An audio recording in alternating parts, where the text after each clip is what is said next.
زدني علما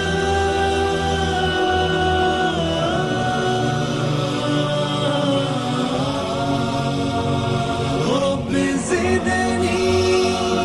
علما.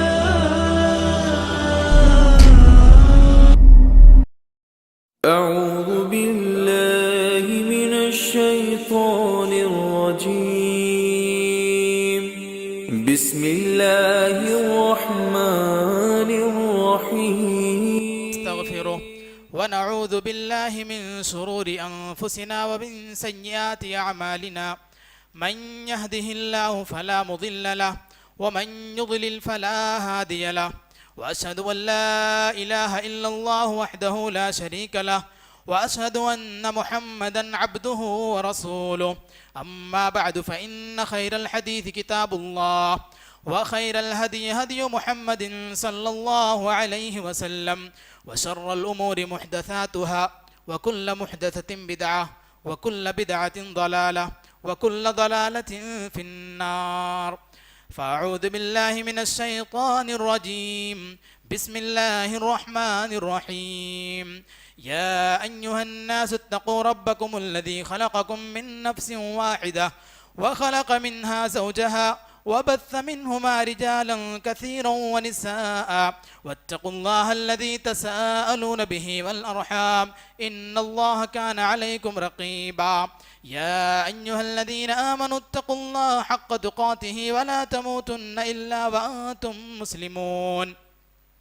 يا أيها الذين آمنوا اتقوا الله وقولوا قولا سديدا يصلح لكم أعمالكم ويغفر لكم ذنوبكم ومن يطع الله ورسوله فقد فاز فوزا عظيما. وقال تعالى أعوذ بالله من الشيطان الرجيم. بسم الله الرحمن الرحيم. قاف والقرآن المجيد بل عجبوا أن جاءهم منذر منهم فقال الكافرون هذا شيء عجيب أإذا متنا وكنا ترابا ذلك رجع بعيد قد علمنا ما تنقص الأرض منهم وعندنا كتاب حفيظ بل كذبوا بالحق لما جاءهم فهم في أمر مريج أفلم ينظروا إلى السماء فوقهم كيف بنيناها وزيناها وما لها من فروج والأرض مددناها وألقينا فيها رواسي وأنبتنا فيها من كل زوج بهيج تبصرة وذكرى لكل عبد منيب ونزلنا من السماء ماء مباركا فأنبتنا به جنات وحب الحصيد والنخل باسقات لها طلع نضيد رزقا للعباد وأحيينا به بلدة ميتا كذلك الخروج كذبت قبلهم قوم نوح وأصحاب الرس وثمود وعاد وفرعون وإخوان لوط وأصحاب الأيكة وقوم تبع كل كذب الرسل فحق وعيد أفاعينا بالخلق الأول بل هم في لبس من خلق جديد. وقال تعالى أتل ما أوحي إليك من الكتاب وأقم الصلاة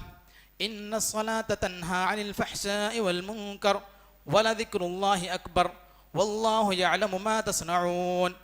عن عبد الله بن عمر رضي الله عنهما قال قال رسول الله صلى الله عليه وسلم بني الإسلام على 5 شهادة أن لا إله إلا الله وأن محمد رسول الله وإقام الصلاة وإيتاء الزكاة وحج بيت الله وصوم رمضان متفق عليه. بزرگان دین، نوجوان ملت، ہم عمر ساتھیوں، پیارے بچوں اور پردہ نشین خواتین اسلام، آج کے خطبہ جمعہ میں انشاءاللہ ایک ایسے عمل کے بارے میں گفتگو ہوگی جو اللہ رب العالمین کا تقرب حاصل کرنے کا سب سے بڑا ذریعہ ہے، جس میں آنکھوں کی ٹھنڈک اور دل کا سکون ہے. جب کوئی بندہ دنیا کی پریشانیوں سے نڈھال ہو کر اس عمل کے لیے اللہ رب العالمین کے سامنے کھڑا ہو جائے تو اس کی غم، اس کی پریشانیوں اور غموں کا بوجھ ہلکا ہو جاتا ہے اور اسے حقیقی اطمینان نصیب ہوتا ہے. اس کی اہمیت اتنی زیادہ ہے کہ اسے دین کا ستون قرار دیا گیا ہے، اور اس کی اہمیت و عظمت کا اندازہ اس بات سے بھی لگایا جا سکتا ہے کہ اللہ رب العالمین نے اس عمل کو اللہ کے نبی جناب محمد رسول اللہ صلی اللہ علیہ وسلم کو اپنے پاس بلا کر آسمانوں سے اوپر وہ بطور تحفہ عطا کیا، جبکہ اس کے علاوہ جتنی عبادتیں، جتنے اعمال اور فرائض فرض کیے گئے وہ زمین کے اوپر فرض کیے گئے۔ وہ واحد ایسا عمل ہے جسے اللہ رب العالمین نے آسمان کے اوپر فرض کیا۔ لہٰذا آپ اشارہ سمجھ گئے ہوں گے کہ وہ عمل نماز ہے۔ کلمہ گو مسلمان کی نشانی، علامت اور اس کی پہچان یہ ہے کہ اس کی زندگی میں ہمیشہ نماز کو اول وقت میں ادا کرنا، چاہے کوئی بھی حالت ہو، بیماری ہو یا تندرستی، مقیم ہو یا مسافر، مرد ہو یا عورت، حالت جنگ ہو یا حالت امن، گویا کہ ہر حال میں اللہ رب العالمین نے اس فریضے کو ادا کرنے کا حکم دیا۔ اللہ رب العالمین نے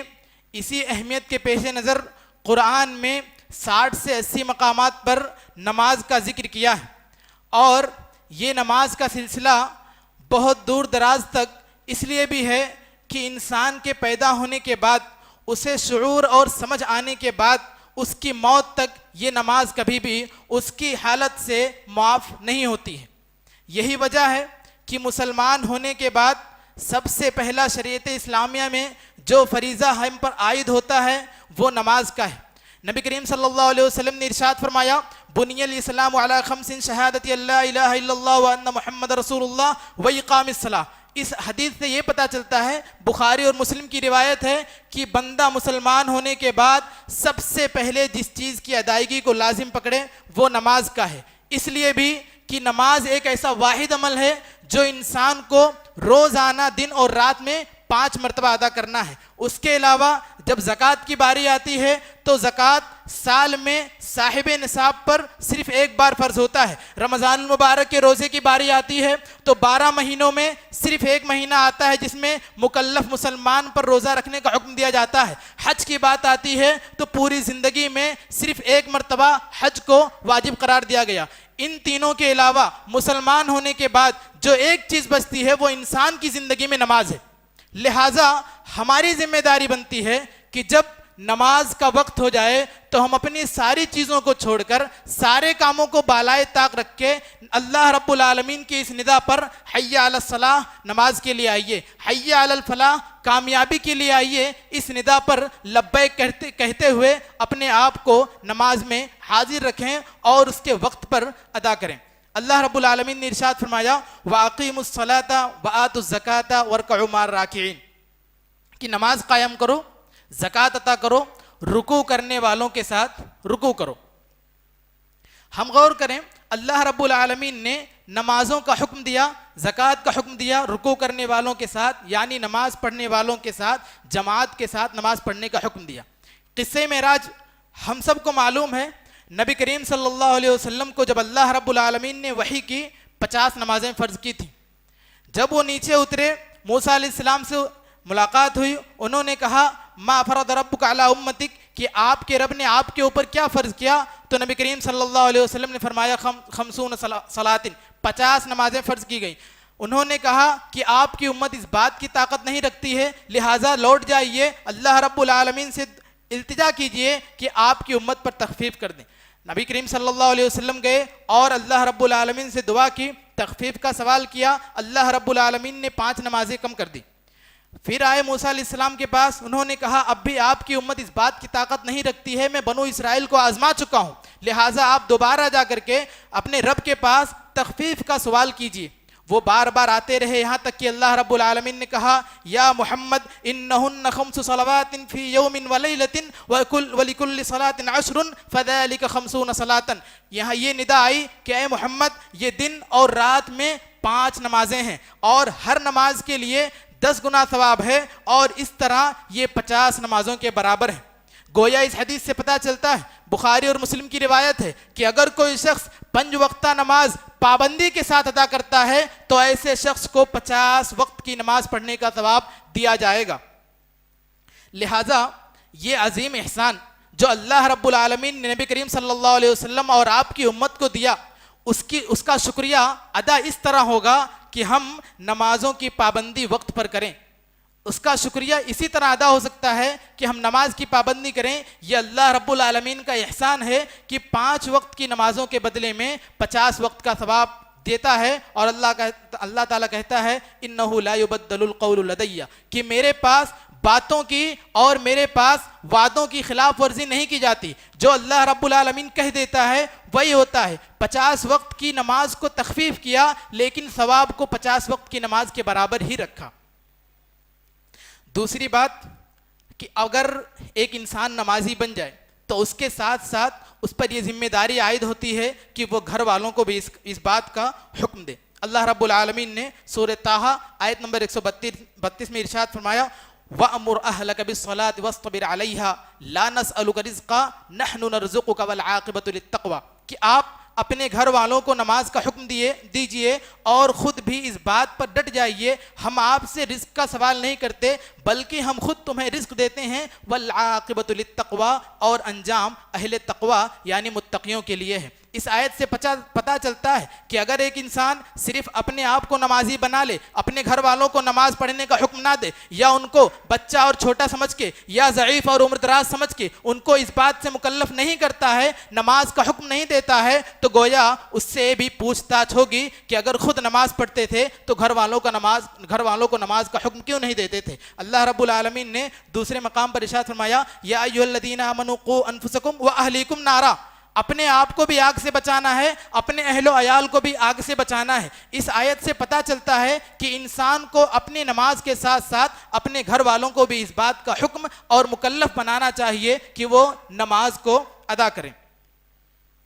تیسری بات کہ نماز کی حفاظت کے ساتھ ساتھ جو اہم نمازیں ہیں ان کو مقدم رکھنا۔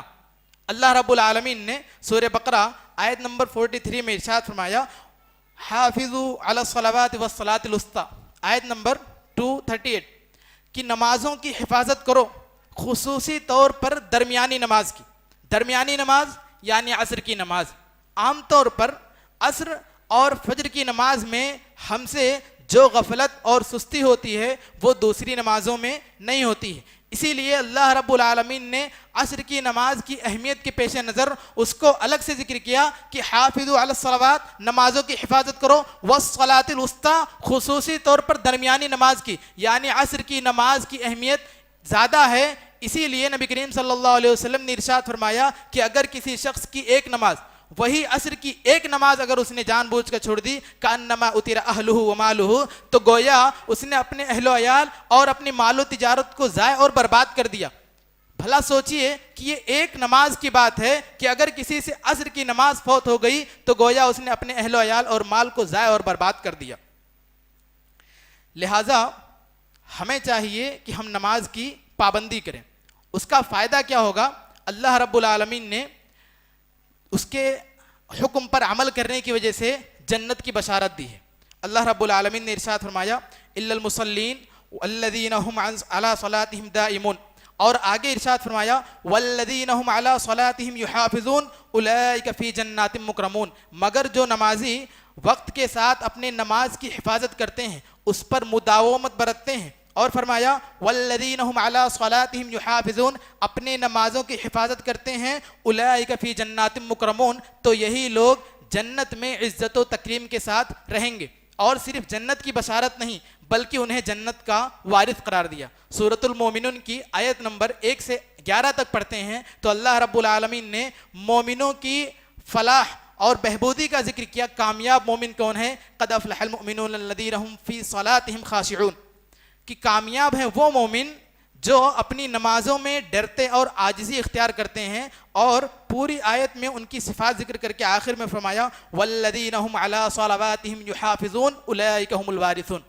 کہ جو اپنی نمازوں کی حفاظت کرتے ہیں تو یہی لوگ ہیں جو جنت کے وارث قرار دیے جائیں گے۔ ذرا سوچئے کہ ایک انسان کی وفات کے بعد جو اس کے ورثہ ہوتے ہیں وہ صرف قریبی رشتہ دار بیٹے اور بیٹیاں ہی ہوتی ہیں، کوئی دور کا خاندان والا اس کا وارث نہیں بن سکتا ہے، اور یہ شریعت میں ایک مسئلہ ہے وراثت کا۔ اسی طرح اللہ رب العالمین نے بھی اپنے جنت کے وارثین ہر کسی کو نہیں قرار دیا، بلکہ ان میں سے ایسے لوگ بھی جنت کے وارث ہوں گے جو اپنی نمازوں کی حفاظت کریں گے۔ نماز کو اللہ رب العالمین نے ایمان سے تعبیر کیا۔ اللہ رب العالمین نے سورہ بقرہ کی آیت نمبر 143 میں ارشاد فرمایا وَمَا كَانَ اللَّهُ لِيُضِيعَ إِيمَانَكُمْ إِنَّ اللَّهَ بِالنَّاسِ لَرَءُوفٌ الرَّحِيمٌ، اور اللہ تعالیٰ تمہارے ایمان کو ضائع نہیں کرے گا، بے شک وہ بڑا درگزر اور عفو درگزر اور رحیم و کریم ہے۔ اس آیت میں اللہ تعالیٰ نے کہا لا یضیع ایمانکم، ایمان کہا، اور ایمان کی اہمیت کا اندازہ ہم دوسری آیت سے لگائیں۔ اللہ رب العالمین نے فرمایا ان الذین کفروا وماتوا وهم کفار فلن يقبل من احدهم ملء الارض ذهبا ولو افتدى به۔ جب قیامت کے دن کفار کا فیصلہ ہوگا تو اللہ رب العالمین کے سامنے وہ گریہ وزاری کریں گے، وہ کہیں گے کہ اگر ہمارے پاس زمین بھر سونا ہوتا اور اس کے بدلے میں ہم اللہ رب العالمین کو یہ سونا دے دیتے جس سے ہمیں نجات مل جاتی اور ہم اللہ رب العالمین کے عذاب سے بچ جاتے، تو بھی اللہ رب العالمین اسے قبول نہیں کرے گا۔ ایمان کی اہمیت کا اندازہ لگائیے کہ اگر زمین بھر سونا ہو، ہمارے پاس وہ پیٹی اور باکس جس میں ہم سونا رکھتے ہیں جو مٹھیوں میں ہوتا ہے اس کی قیمت لاکھوں میں ہوتی ہے، وہی اگر کباڑ بھر کے ہو تو اس کی قیمت کا اندازہ لگانا مشکل ہے، لیکن یہاں پر ملء الارض ذہبا کہ پوری زمین کو سونے سے بھر دیا جائے تو ذرا سوچئے کہ اس کی قیمت کتنی زیادہ ہوگی، اور پوری زمین کو سونے سے بھرنے کے باوجود اگر وہ اللہ رب العالمین کے سامنے پیش کریں تو بھی اللہ رب العالمین اسے قبول نہیں کرے گا۔ اس سے ایمان کی اہمیت کا اندازہ لگائیے، اور اللہ رب العالمین نے نماز کو ایمان کہا ہے وَمَا كَانَ اللَّهُ لِيُضِيعَ إِيمَانَكُمْ۔ بیت المقدس کی طرف تحویل قبلہ سے پہلے جن مصلیوں نے، جن صحابہ کرام نے نماز پڑھی تھی، تو انہوں نے سوچا کہ آج سے پہلے ہم نے جو نمازیں پڑھی اللہ رب العالمین نے قبلے کو تحویل کر دیا ہے، کہیں ایسا نہ ہو کہ آج سے دوبارہ ہماری نمازوں کی گنتی شروع ہو، آج سے پہلے جو ہم نے نمازیں پڑھی تھی وہ برباد اور ضائع ہو جائیں۔ تو اللہ تعالیٰ نے کہا وَمَا كَانَ اللَّهُ لِيُضِيعَ إِيمَانَكُمْ، اللہ رب العالمین تمہارے ایمان کو ضائع نہیں کرے گا، یعنی تمہاری نمازوں کو ضائع نہیں کرے گا۔ ان اللہ بالناس لرؤوف الرحیم، یقیناً اللہ رب العالمین لوگوں کے لیے رحیم و کریم ہے۔ اس سے پتہ چلتا ہے کہ ہمیں اپنی نماز کی حفاظت کرنا چاہیے، اور یہ نماز ایمان ہے۔ یہ چند آیتیں تھیں جس کی روشنی میں ہم نے دیکھا کہ نماز کی کتنی زیادہ اہمیت ہے۔ چند حدیثیں میں آپ کے سامنے رکھتا ہوں۔ سب سے پہلی حدیث جو خطبہ مسنونہ میں پڑھی گئی، راوی حدیث عبداللہ بن عمر کہتے ہیں نبی کریم صلی اللہ علیہ وسلم نے ارشاد فرمایا بنی الاسلام علی خمس شہادت لا الہ الا اللہ وان محمد رسول اللہ و اقام الصلاۃ۔ یہی وجہ ہے کہ جب بھی نبی کریم صلی اللہ علیہ وسلم کے پاس کوئی شخص آتا، اسلام قبول کرتا، تو اسے عقائد اور ایمان کے بعد سب سے پہلے جس چیز کا حکم دیتے وہ نماز تھی۔ نماز ہی کی وجہ سے ایک انسان کو آخرت میں نجات مل سکتی ہے۔ اللہ رب العالمین، نبی کریم صلی اللہ علیہ وسلم نے فرمایا، انس بن مالک رضی اللہ عنہ کی حدیث ہے اول ما يحاسب به العبد يوم القيامة الصلاة فإن صلحت صلح سائر عمله وإن فسدت فسد سائر عمله، کہ قیامت کے دن سب سے پہلے بندے سے جس متعلق سوال ہوگا وہ نماز ہے۔ فإن صلحت صلح سائر عمله، اگر وہ درست نکلی تو اس کے دوسرے اعمال بھی درست ہوں گے، اگر اس میں کمی آئی، خرابی آئی، تو اس کے دوسرے اعمال بھی خراب ہو جائیں گے۔ اس حدیث سے پتہ چلتا ہے کہ اعمال کا دار و مدار نماز پر ہے۔ جو دوسرے اعمال ہیں، اگر ہم چاہتے ہیں کہ ہماری جو دوسری عبادتیں ہیں، زکوٰۃ ہیں، صدقات ہیں، خیرات ہیں، روزے ہیں، جو کچھ ہم اللہ رب العالمین کے لیے عبادت کے طور پر قربانی دیتے ہیں، اگر ہمیں ان کو درست رکھنا ہے تو سب سے پہلی بنیادی چیز نماز ہے۔ اگر ہم نماز نہیں پڑھتے ہیں، اس کے علاوہ دوسرے نیک اعمال اور عبادتیں کرتے ہیں، تو اس حدیث کی روشنی میں کہیں کوئی بعید نہیں کہ اللہ رب العالمین ہمارے ان اعمال کو ضائع کر دے یا ہمارے وہ اعمال خراب اور برباد ہو جائیں۔ لہٰذا اعمال کی بنیاد اس حدیث کی روشنی میں نماز ہے۔ اگر نماز درست ہے تو دوسرے اعمال بھی درست اور قبول ہوں گے۔ نبی کریم صلی اللہ علیہ وسلم نے امت کو آخری وصیت جو کی تھی وہ نماز ہی کی تھی۔ عن ام سلمة رضی اللہ عنہ ان رسول اللہ صلی اللہ علیہ وسلم كان يقول في مرضه الذي توفي فيه الصلاة وما ملكت ايمانكم، رواہ ابن ماجہ۔ یہ ابن ماجہ کی روایت ہے۔ کہتے ہیں حضرت ام سلمہ رضی اللہ عنہ کہ نبی کریم صلی اللہ علیہ وسلم کی جس مرض میں وفات ہوئی، اپنی وفات سے پہلے وہ بار بار اپنی زبان سے جس بات کی تلقین کرتے تھے وہ کہتے تھے الصلاۃ وما ملکت ایمانکم، کہ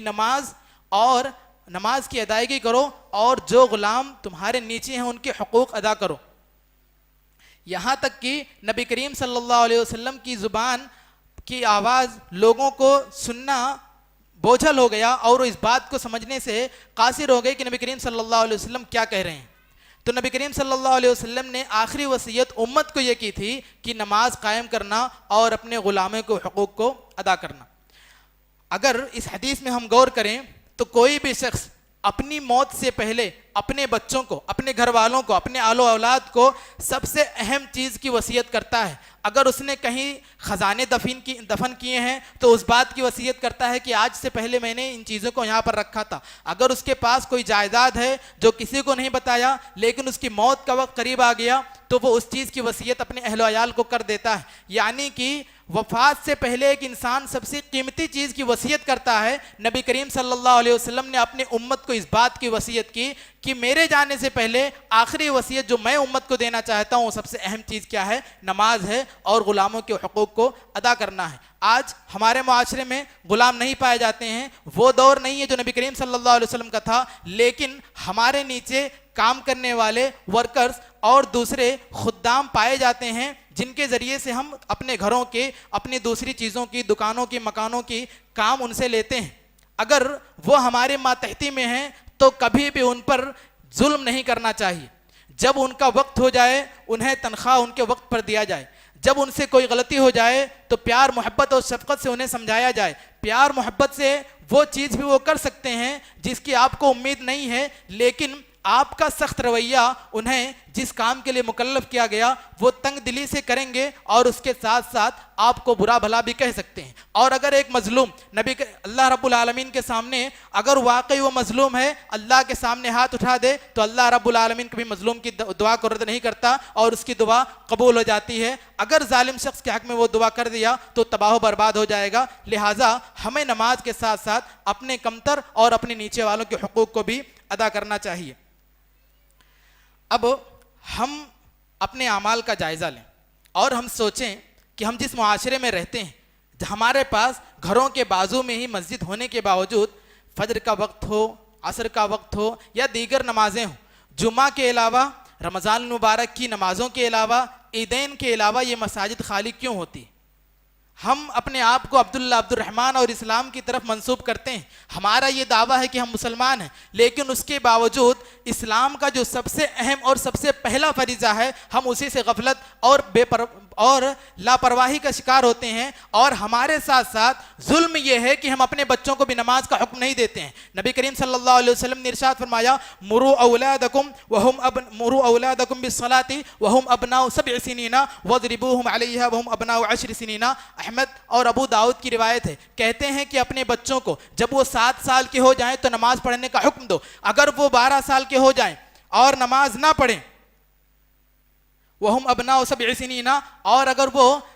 وَضْرِبُوهُمْ عَلَيْهَا وَهُمْ أَبْنَاءُ 10 سِنِينَ، اگر وہ 12 سال کے ہو جائیں نماز نہ پڑھیں تو ان کے ساتھ سختی کرو، ان کو مارو. لیکن یہ کب ہو سکتا ہے؟ اگر ایک انسان خود نماز نہ پڑھے، اپنے بیٹے کو نماز پڑھنے کی تلقین کرے، اپنے بیٹے کو نماز پڑھنے کا حکم دے، تو یہ ہرگز نہیں ہو سکتا کہ ایک باپ یا ایک ماں بے نمازی ہو اور اس کا بیٹا نمازی ہو، الا من رحم ربی، سوائے اس کے کہ اللہ رب العالمین جسے توفیق دے دے. اس کی ایک وجہ یہ ہے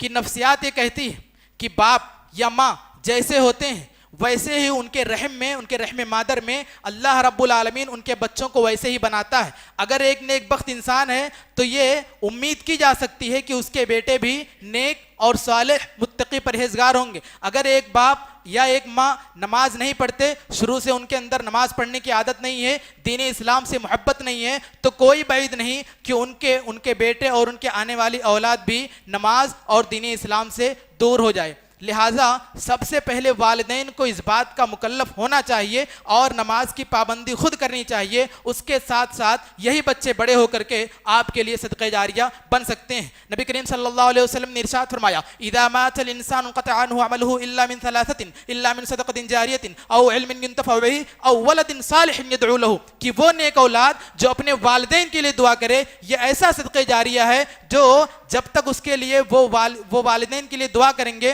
ان کے لیے ہمیشہ وہ صدقہ جاریہ رہیں گے، اور وفات ہو جانے کے بعد، والدین کے اس دنیا سے رخصت ہو جانے کے بعد ان کے نامہ اعمال میں ثواب جاریہ لکھا جاتا رہے گا۔ لہٰذا ہماری ذمہ داری بنتی ہے کہ ہم نماز پڑھیں اور اپنے نمازی ہونے کے ساتھ ساتھ اپنے گھر والوں کو، اپنے بچوں کو، اپنی بیوی کو، اپنے اہل و عیال کو، خاندان والوں کو نماز پڑھنے کا حکم دیں۔ ورنہ آج کل جو دوسری جگہوں پر جیسے یو پی، بہار اور دوسری جگہوں پر مساجد پر غیر مسلم حضرات قبضہ کرنے کی کوشش میں ہیں۔ بہت ساری جگہوں پر فی الوقت اذان نہیں ہوتی ہے، بعض جگہوں پر مساجد پر پابندی ہے۔ اس کی بڑی بنیادی وجہ یہ ہے کہ ہم نے مساجد کو خالی چھوڑ دیا ہے، اور کوئی بھی چیز جو ہم روگردانی کرتے ہوئے خالی چھوڑ دیں گے تو اس پر کسی نہ کسی کا قبضہ ہو جائے گا۔ اسی لیے ہمیں چاہیے کہ ہم خواب غفلت سے بیدار ہو کر کے اللہ رب العالمین کی طرف رجوع کریں، توبہ و استغفار کریں، اپنے آپ کو اور اپنے اہل و عیال کو اس بات کا مکلف بنائیں کہ وہ نماز پڑھیں۔ اب نماز کی اہمیت قرآن و حدیث کے بعد یہ دیکھتے ہیں کہ اگر کوئی شخص نماز نہیں پڑھتا ہے تو شریعت نے ایسے شخص کے بارے میں کیا حکم دیا ہے۔ سب سے پہلی چیز، اگر کوئی شخص نماز نہیں پڑھتا ہے تو اللہ رب العالمین کے قول کے مطابق ایسا شخص جہنم میں داخل ہونے کا موجب ہے۔ اللہ رب العالمین نے سورۃ المدثر کے آخری آیات میں ذکر کیا الا اصحاب الیمین فی جنات یتساءلون عن المجرمین ما سلککم فی سقر قالوا لم نک من المصلین ولم نک نطعم المسکین وکنا نخوض مع الخائضین وکنا نکذب بیوم الدین، کہ دائیں ہاتھ والے یعنی جو جنتوں میں رہیں گے، جب وہ سوال کریں گے عن المجرمین ما سلککم فی سقر، کہ کیا وجہ ہے تم مجرم ہو، تمہیں سقر میں یعنی جہنم میں کس چیز نے ڈالا، تو وہ خود جواب دیں گے، کہیں گے قالو، وہ کہیں گے لم نک من المصلین، کہ ہم نماز نہیں پڑھتے تھے۔ ان کا پہلا جواب جس پر ہمیں غور کرنے کی بات ہے، پہلے جواب وہ دیں گے کہ ہمیں جہنم میں داخل کرنے کا سبب یہ ہے لم نک من المصلین، کہ ہم نماز نہیں پڑھتے تھے، ولم نک نطعم المسکین، ہم مسکینوں کو کھانا نہیں کھلاتے تھے۔ دوسرے نمبر پر ہے وَكُنَّا نُكَذِّبُ بِيَوْمِ الدِّينِ، وہ قیامت کے دن کو جھٹلاتے تھے۔ وہ بعد میں ہے، سب سے پہلا جواب جو وہ کہیں گے لم نکو من المصلین، ہم نماز نہیں پڑھتے تھے۔ لہٰذا اگر کوئی شخص نماز نہیں پڑھتا ہے، جان بوجھ کر نماز کو چھوڑتا ہے، تو ایسا شخص نبی کریم صلی اللہ علیہ وسلم کی حدیث کے مطابق جو حد فاصل شریعت اسلامیہ نے رکھا ہے کہ ایک کافر اور ایک مشرک کے درمیان فرق کرنے والی چیز نماز ہے، تو نماز نہ پڑھنے والا شخص مسلمانوں کی صفوں سے خارج ہو جائے گا، اور جو نماز پڑھے گا، جو اسلام کے اس دوسرے رکن کی پابندی کرے گا، تو ایسا شخص مسلمانوں کی صفوں میں شامل رہے گا۔ دوسری وعید جو اللہ رب العالمین نے نماز نہ پڑھنے والوں کے لیے دی، وہ جہنم کی وعید ہے۔ اللہ تعالیٰ نے ارشاد فرمایا سورہ مریم آیت نمبر 59 میں فَخَلَفَ مِن بَعْدِهِمْ خَلْفٌ أَضَاعُوا الصَّلَاةَ وَاتَّبَعُوا الشَّهَوَاتِ فَسَوْفَ يَلْقَوْنَ غَيًّا، کہ ان کے بعد ان کی اولاد ایسی جانشینی کی کہ انہوں نے نماز کو ضائع کیا، شہوات کے پیچھے پڑ گئے یعنی نفسانی خواہشات، فَسَوْفَ يَلْقَوْنَ غَيًّا، تو عن قریب وہ غی میں داخل ہوں گے۔ عبداللہ بن مسعود رضی اللہ عنہ کہتے ہیں غی کیا ہے؟ جہنم میں ایک وادی ہے، نہر ہے، ہوا نہر فی جہنم خبیث الطعم بعید القعر، کہ جہنم میں ایک دریا ہے جس کا مزہ بہت زیادہ گندا اور کڑوا ہے، بعید القعر، اور اس کی گہرائی بہت اندر تک ہے، بہت زیادہ ہے۔ عبداللہ بن مسعود رضی اللہ عنہ کی اس بات سے پتہ چلتا ہے کہ اگر کوئی شخص نماز کو ضائع کرے گا، فسوف یلقون غیا کی تفسیر میں، تو وہ شخص قریب ہے کہ غی میں داخل ہوگا، یعنی جہنم کی ایک ایسی وادی میں داخل ہوگا جس کا مزہ بہت زیادہ کڑوا اور خراب ہے، اور اس کی گہرائی جہنم میں بہت زیادہ ہے۔ تیسری وعید ان کے لیے ہے کہ ہر قسم کی سفارش سے وہ محروم کر دیے جائیں گے۔ اللہ رب العالمین نے سورۃ المدثر کی آخری آیتوں میں ذکر کیا فَمَا تَنْفَعُهُمْ شَفَاعَةُ الشَّافِعِينَ، تو اس دن انہیں سفارش کرنے والوں کی کوئی سفارش کام نہیں آئے گی۔ ہم میں سے ہر شخص یہ کہتا ہے کہ قیامت کے دن نبی کریم صلی اللہ علیہ وسلم آئیں گے، اپنی امتیوں کے لیے سفارش کی دعا کریں گے، بات صحیح۔ ہر امت کے لیے ان کے نبی آئیں گے، سفارش کریں گے، آخر میں قیامت کے دن نبی کریم صلی اللہ علیہ وسلم آئیں گے، سفارش کریں گے، اللہ رب العالمین ان کی سفارش کو قبول کرے گا۔ کوئی بعید نہیں، قیامت کے دن 8 قسم کی سفارش ہوگی، اور ان ساری سفارشوں میں سے کوئی بھی سفارش جو جس کے کام نہیں آئے گی وہ یہی نماز نہ پڑھنے والا اور تارک صلاۃ ہے۔ جو نماز نہیں پڑھے گا فما تنفعهم شفاعۃ الشافعین، تو اسے 8 قسم کے وہ سفارش کرنے والوں میں سے کسی کی کوئی سفارش اس کے کام نہیں آئے گی، وہ شہداء ہوں، صالحین ہوں، انبیاء ہوں، رسول ہوں۔ چوتھی وعید یہ ہے کہ نماز میں اگر کوئی شخص فیل ہو گیا قیامت کے دن تو بقیہ تمام اعمال میں فیل ہو جائے گا، جیسا کہ ابھی ہم نے حدیث دیکھا، انس بن مالک رضی اللہ عنہ کی روایت ہے، اول ما يحاسب به العبد يوم القيامة الصلاة فإن صلحت صلح سائر عمله وإن فسدت فسد سائر عمله، کہ قیامت کے دن بندے سے جس کے متعلق سب سے پہلے پوچھا جائے گا وہ نماز ہے، اگر اس کی نماز درست نکلی تو اس کے دیگر اعمال درست ہوں گے، اگر اس کی نماز میں خرابی آ گئی تو اس کے دوسرے اعمال بھی خراب ہو جائیں گے، جس سے یہ پتہ چلتا ہے کہ اگر ہم نماز کے علاوہ دوسرے نیک اعمال کرتے ہیں تو ہمیں غور کرنا چاہیے، ناخون کے ہوش لینا چاہیے کہ کہیں ایسا نہ ہو نماز نہ پڑھنے کی وجہ سے ہم دوسرے کام کرتے ہیں تو وہ بھی قیامت کے دن ضائع اور برباد ہو جائیں۔ ایمان اور کفر یعنی اسلام کے درمیان اور کافر کے درمیان فرق کرنے والی چیز یہی نماز ہے۔ عن جابر رضی اللہ عنہ قال سمعت النبی صلی اللہ علیہ وسلم یقول بین الرجل وبین الشرک والکفر ترک الصلاۃ، صحیح مسلم کی روایت ہے۔ جابر رضی اللہ عنہ کہتے ہیں میں نے نبی کریم صلی اللہ علیہ وسلم کو فرماتے ہوئے سنا بین الرجل وبین الشرک والکفر ترک الصلاۃ، کہ آدمی کے درمیان، وہ مرد ہو یا عورت، آدمی کے درمیان، لوگوں کے درمیان اور شرک و کفر کے درمیان فرق کرنے والی چیز ہے نماز کا چھوڑنا۔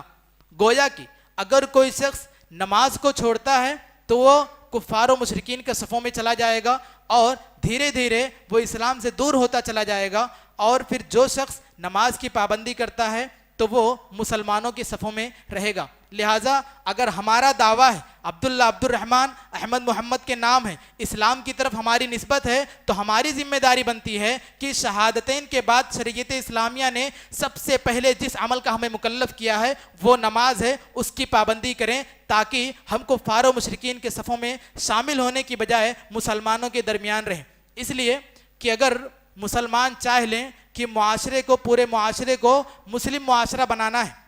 تو جو لوگ نماز پڑھتے ہیں اور جو لوگ نماز نہیں پڑھتے ہیں ان کے درمیان بائیکاٹ کر دیا جائے،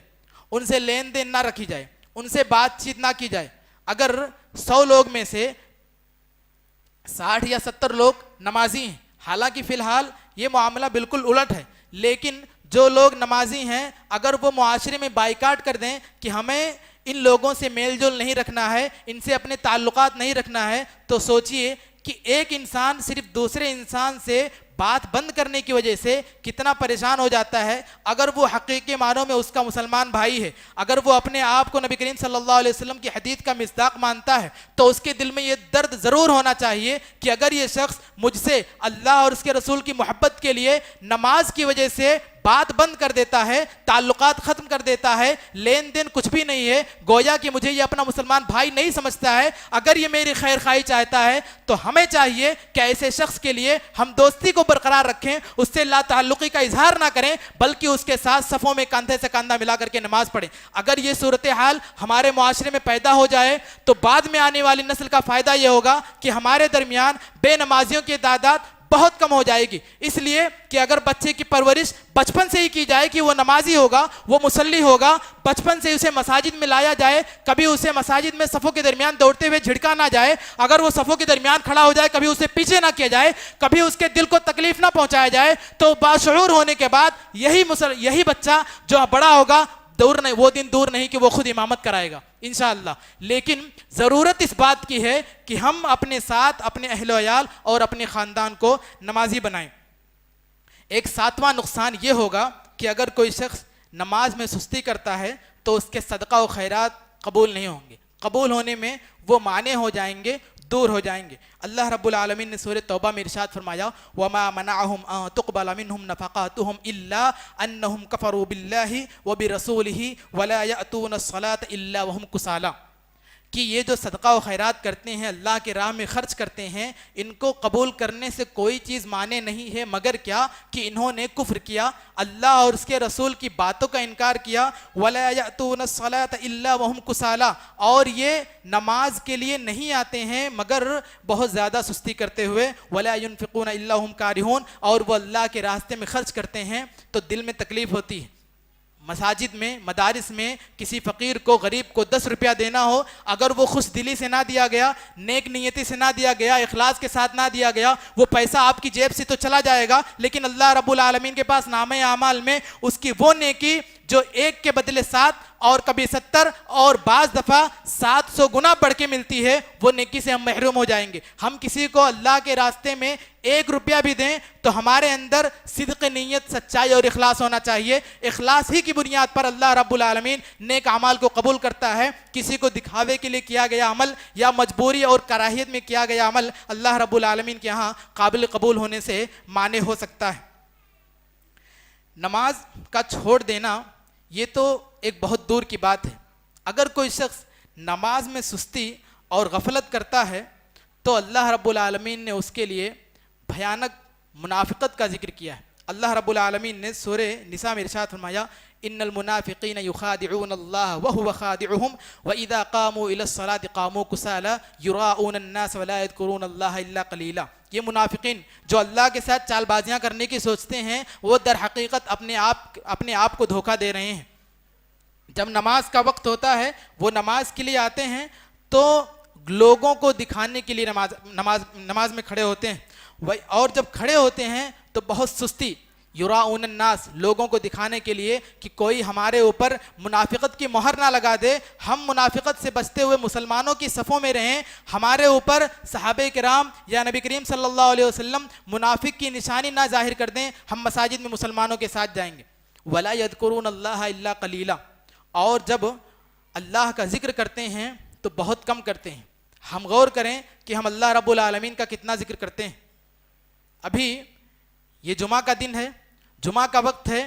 2 گھنٹے 3 گھنٹے کے بعد عصر مغرب عشاء کا جب وقت ہو جائے گا یہ مساجد خالی ہو جائیں گے۔ ہم اللہ رب العالمین کا جو ذکر کرنے کا حق وہ نہیں کرتے ہیں۔ یہی وجہ ہے کہ اگر ہم اپنے ایمان کو ٹٹولیں تو دیکھیں گے کہ بہت سارے مسلمان اسلام کی صف میں کھڑے ہونے کے باوجود ان کے اندر منافقت پائی جاتی ہے۔ وہ چھوٹی سے چھوٹی باتوں پر جھوٹ بولتے ہیں، وہ اگر موقع مل جائے تو وہ 10-5 روپے کے لیے اپنا ایمان بیچ دیتے ہیں، وہ تجارت کرتے ہیں تو ان کی تجارت میں برکت نہیں آتی ہے۔ یہی وجہ ہے کہ ہمارے پاس اسلام کا دعویٰ ہونے کے ساتھ ساتھ منافقت والے اعمال آ گئے ہیں، اور اللہ رب العالمین نے دوسری آیت میں ارشاد فرمایا فویل للمصلین الذین هم عن صلاتهم ساہون۔ یہ نہیں کہا کہ جو نماز نہیں پڑھتے ان کے لیے ویل ہے، بلکہ کہا کہ جو بھی اپنی نماز سے سستی میں سے کام لیتے ہیں، نماز ادا کرتے وقت ارکان و واجبات سے ادا نہیں کرتے، جو اس کے شروط ہیں صحیح طور سے نماز نہیں پڑھتے، وقت پر ادا نہیں کرتے، نماز کو تاخیر سے ادا کرتے ہیں، ایسے شخص کے لیے ویل ہے۔ اور ویل کیا ہے؟ آپ نے سنا ہوگا کہ جہنم میں ایک وادی کا نام ہے جس سے جہنم خود اللہ رب العالمین سے 70 مرتبہ پناہ مانگتی ہے۔ جہنم کہتی ہے کہ اس وادی سے تو مجھے محفوظ رکھنا، اس کا اندازہ لگائیے، جہنم خود گرم ہے، جہنم کے اندر اللہ رب العالمین نے آگ کو بھڑکائی ہے، لیکن پھر بھی جہنم کو